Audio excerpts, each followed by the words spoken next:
This story comes from Daniel, who learned that sometimes your neighbors know far more about you than they should. Daniel had recently moved into a duplex after his divorce. It wasn't much, but it was affordable, and he liked that he only had one neighbor, the tenant on the other side of the thin wall. That tenant was a man named Rick. Rick was in his late 30s, quiet and kept mostly to himself. At first, Daniel was relieved. He wanted peace, not drama. But within days, Rick started striking up conversations that unsettled him. They were oddly specific. One morning, Rick casually asked how Daniel's daughter was doing in school. Daniel froze. He hadn't mentioned having a daughter. When he asked how Rick knew, Rick smiled and said, "Oh, I just listen." Daniel laughed awkwardly, assuming Rick must have overheard a phone call. But then Rick began mentioning more. What time Daniel left for work, what he cooked for dinner, the names of his friends who visited. It was clear Rick wasn't just overhearing things, he was watching. One evening, after putting his daughter to bed during her weekend visit, Daniel stepped outside for a smoke. Across the yard, he noticed Rick standing by his window staring into his living room. When their eyes met, Rick didn't look embarrassed. He simply smiled and waved. Daniel felt sick, quickly retreating inside. He started keeping his blinds shut, locking his doors religiously. But it didn't stop. Late at night, he'd hear footsteps in the shared attic above both units. At first, he thought it was rats, but then he realized the steps were too heavy, too deliberate. When he checked, he found signs of movement, dust disturbed, footprints in the insulation. Rick had access to the attic through his unit, and that meant he could move over Daniel's apartment without being seen. One Saturday night, Daniel was sitting in the living room when he heard faint creaks above him. His daughter, asleep in the bedroom, stirred as if sensing something. Daniel grabbed a flashlight and pulled down the attic ladder. Shining the light into the dark, he saw nothing at first. But then, just at the edge of the beam, a pair of eyes reflected back at him. Rick was crouched in the shadows watching silently. Daniel nearly dropped the flashlight in shock. He yelled, threatening to call the police. Rick hissed like an animal and scurried back toward his side of the attic. When officers arrived, Rick denied everything, insisting Daniel was imagining it. There wasn't enough evidence for them to act. For a while, things went quiet. Daniel began to think maybe Rick had been scared off. But then, one morning, he found something chilling on his kitchen table. A stack of printed photos. Images of him and his daughter taken through their windows. The most recent photo showed Daniel asleep on the couch, the picture clearly taken from inside his own home. His daughter's toys were visible in the background. Scrawled across the bottom of the photo were 3 words: "She's mine now." This story comes from Maya, who thought her new neighbor was just eccentric, until things spiraled into something much darker. Maya had just moved into a quiet suburban neighborhood after landing her first real job. Her little townhouse was perfect, cozy, affordable, and in a safe area.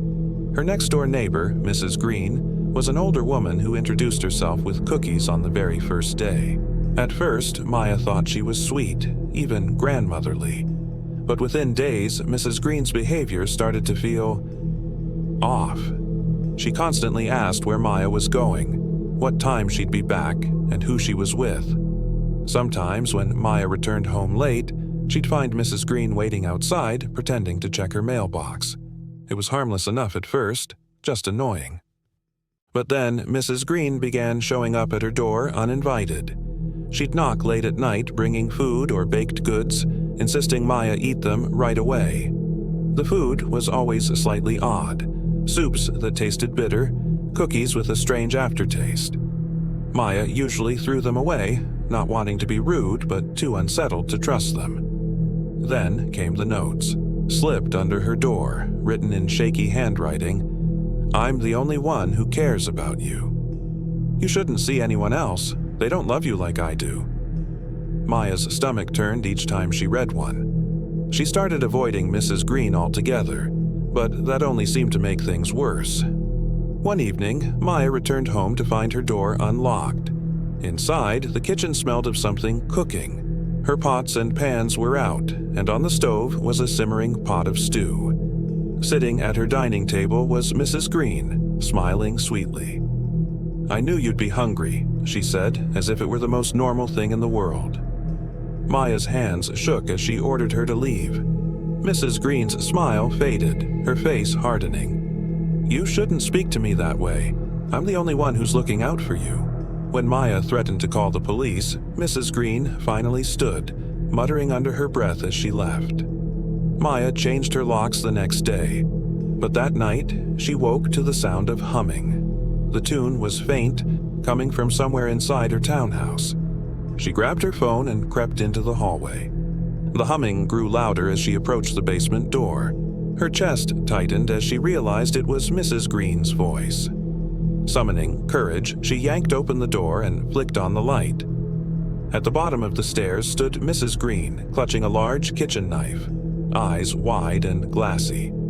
Before Maya could react, Mrs. Green whispered, "If I can't take care of you, no one will." This story comes from Evelyn, who moved into what she thought was the perfect apartment, only to discover her neighbor across the hall was anything but ordinary. When Evelyn signed the lease for her new place, she was thrilled. It was a modest one-bedroom in a safe neighborhood, just close enough to her job to make commuting easy. The building was quiet, clean, and most of the tenants kept to themselves. The only oddity was her neighbor across the hall, a man in his mid-40s named Mr. Cole. He didn't introduce himself when she moved in, just watched silently from his doorway as she carried boxes inside. At first, she brushed it off, figuring he was just shy. But from the very first night, she noticed strange things.